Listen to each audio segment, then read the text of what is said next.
Think about a typical day in our classroom. Fill in the blanks. After recess, we... How about this? Following lunch, our class... I bet every student has some kind of answer that's very similar to the other. So you can anticipate what's going to come next in our typical school day, just like you can anticipate what's going to come next in a story. When readers study an author's craft, they don't just notice the way the authors use words and language, they also notice the way the whole story tends to go. And once readers get to know a series particularly well, they can start a new book in the series and think, oh yeah, I know how this book is going to go because I know how the series goes. So today I want to teach you that series readers know how books are going to go by making connections between the series.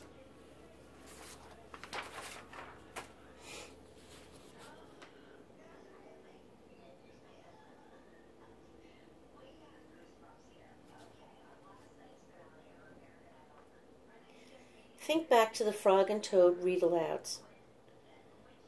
We're going to see if Arnold Lobel wrote the Frog and Toad stories so that they tend to go the same way. If I were to say how the stories usually go, I might say that they often start with Toad causing some sort of problem or having a hard time.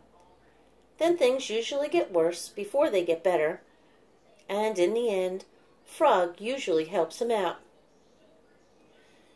Now, if I were going to read a new Frog and Toad story, such as Down the Hill, which is about sledding, I can guess how the whole story might go. My guess is that Toad will not want to go sledding, but Frog will get him to go. Toad will probably be really scared, and he might even crash. But in the end, Frog will help him somehow. Did you see how I can think about how the author writes a whole story? I can make good predictions about what will happen and how the story will go.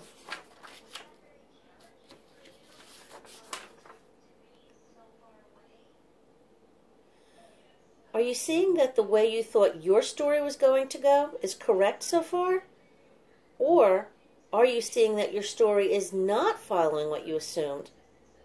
Sometimes we might be right, and sometimes we might have to revise or change our thinking.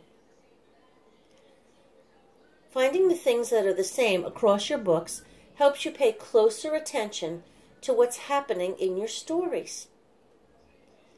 Keep this in mind as you listen to the Lonely Lake Monster, too.